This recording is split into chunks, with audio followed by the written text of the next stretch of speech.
Mesdames et messieurs, alors puisque nous sommes en train de discuter, de parler des élections législatives 2025 qui se déroulent à l'étranger et qui vont se dérouler en Égypte, alors j'ai le plaisir d'avoir avec moi en ligne actuellement Dr Amal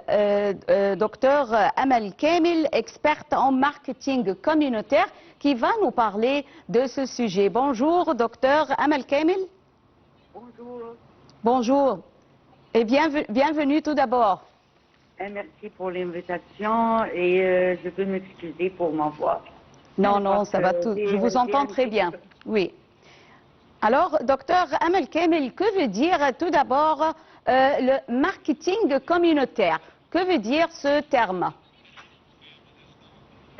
Marketing communautaire, c'est adressé à tous les sociétés, surtout les jeunes peuples et les femmes aussi, et toute la société. C'est très important de participer pour faire un bon société pour les Égyptiens. Oui. Alors, c'est la première fois qu'on entend parler du marketing communautaire.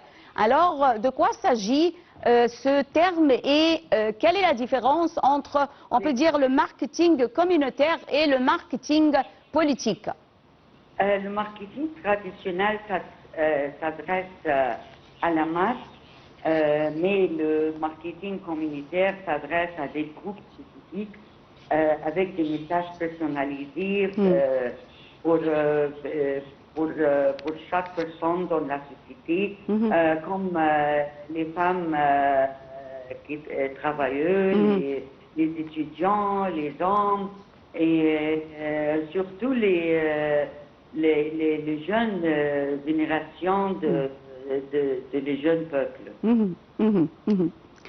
Alors, pourquoi observe-t-on une montée en puissance du marketing communautaire lors des dernières élections, puisqu'on n'avait jamais entendu parler de ce genre de marketing, le marketing communautaire? Mais on voit ici, plutôt ces dernières années, qu'on a entendu parler du marketing communautaire. Pourquoi?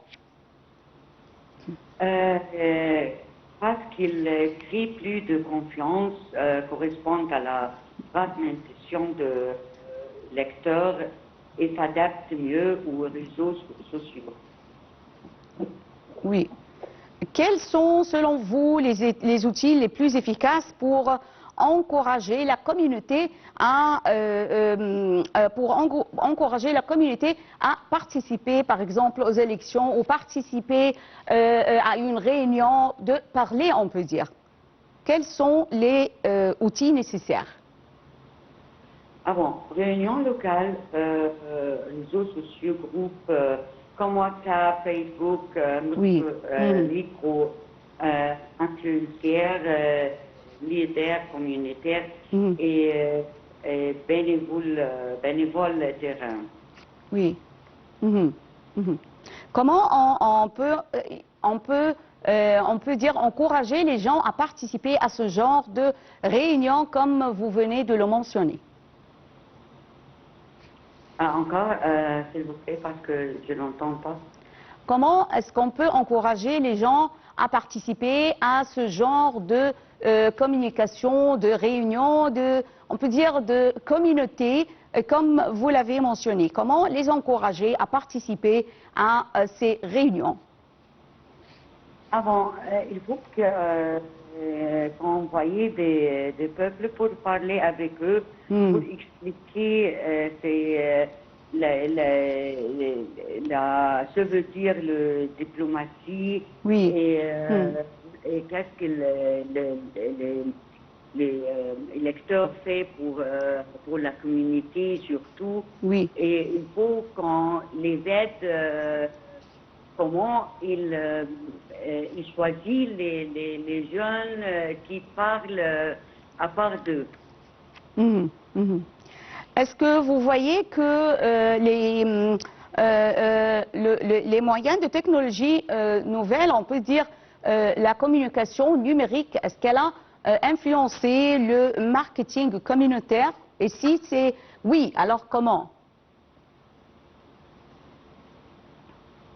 Docteur Amal Kamel, oui, je vous entends.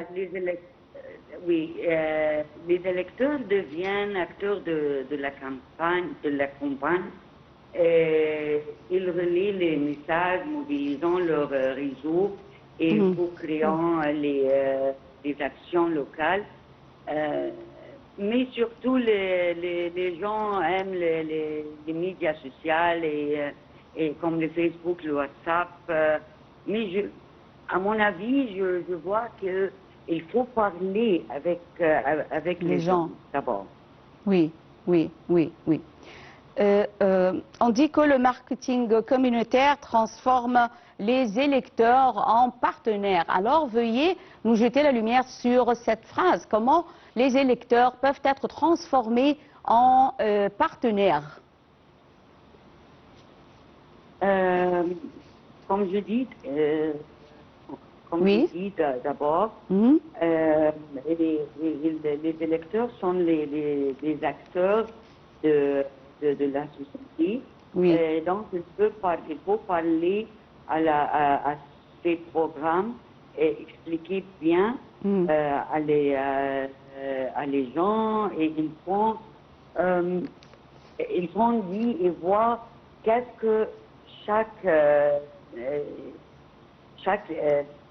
électeur veut, chaque électeur veut pour sa vie, pour changer les pays, pour être comme les autres pays et bien. En plus, il faut qu'ils sentent bien qu'est-ce qu'on a besoin, une urgence. Oui. Alors, selon vous, comment mesurer l'impact réel du marketing communautaire sur les électeurs, plutôt sur la mobilisation des électeurs? On analyse l'engagement ou événements, l'activité en ligne, la croissance des groupes locaux, et aussi les taux de participation le jour du vote. Oui. Est-ce que, docteur Amal Kamel, est-ce que vous voyez que le marketing communautaire, est-ce qu'il encourage ou il contribue à l'afflux des jeunes envers les bureaux de vote lorsqu'ils ont une voix? Encore, s'il vous plaît, je n'entends pas. Est-ce que vous voyez que ce genre de marketing communautaire, est-ce qu'il pousse, est-ce qu'il encourage les gens, notamment ici les jeunes, je parle des jeunes, de la jeunesse, est-ce qu'il encourage la jeunesse à aller voter, à aller mettre la voix aux